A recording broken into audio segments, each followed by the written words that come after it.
will you trust that if you leave something for the sake of Allah, that He will replace it with something better? Just as in the story that we saw, and in contemporary stories. You know, there's one story, a true story that happened during our times. There was a young man, and he was very much in love with a young girl. And he wanted to marry her, but he knew the relationship they had outside of marriage was haram.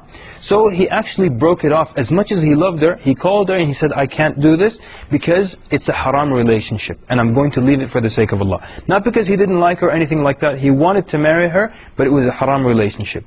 So then he went on and moved on with his life, and he became active in da'wah and became active with the community. And then he moved to another community and he was active with them again. And then there was a sister in that community that was extremely active. She was well covered in niqab and everything. She was teaching the Quran and doing all the activities. So he wanted to marry her, and he had his mother go see her. And his mother came back saying, this is an excellent bride for you, excellent manners and deen and taqwa.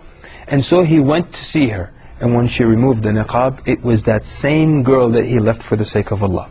What happened to her was that when he told her this statement, it affected her. And she wasn't wearing hijab or praying or anything like that. And that statement caused her to pray, to cover properly.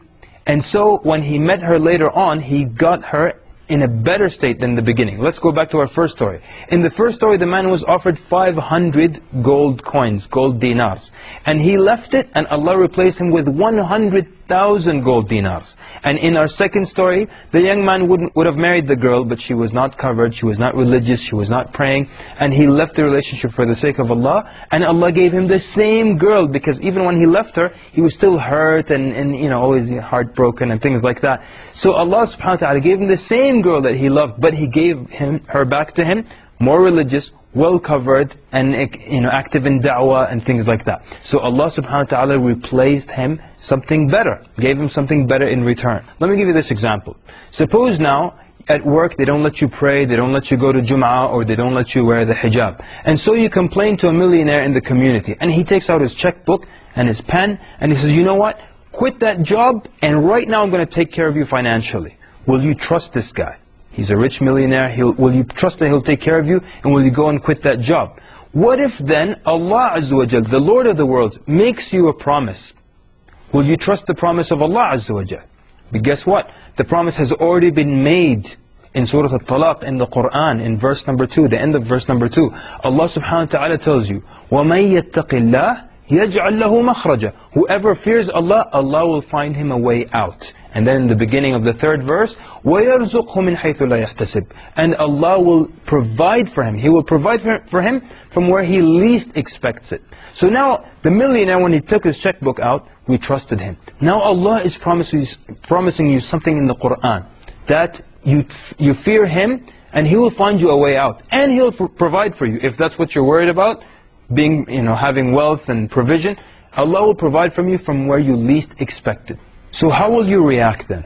Will you trust the promise of Allah subhanahu wa ta'ala, the promise that He made for you? You know, there's nothing that you leave for the sake of Allah except that Allah will replace you with better in this life or even in the next. If you now contemplate on many hadith, you will always see that if you stop something, there's another reward coming for you.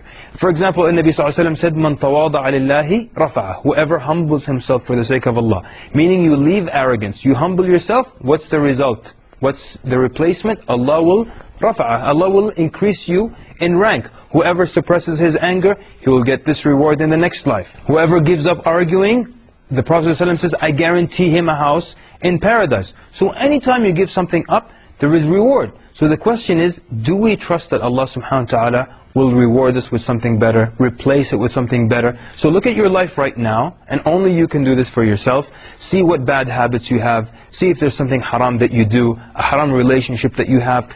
And just trust that Allah subhanahu wa ta'ala, if you give it up for His sake only, He will replace you with something a lot better.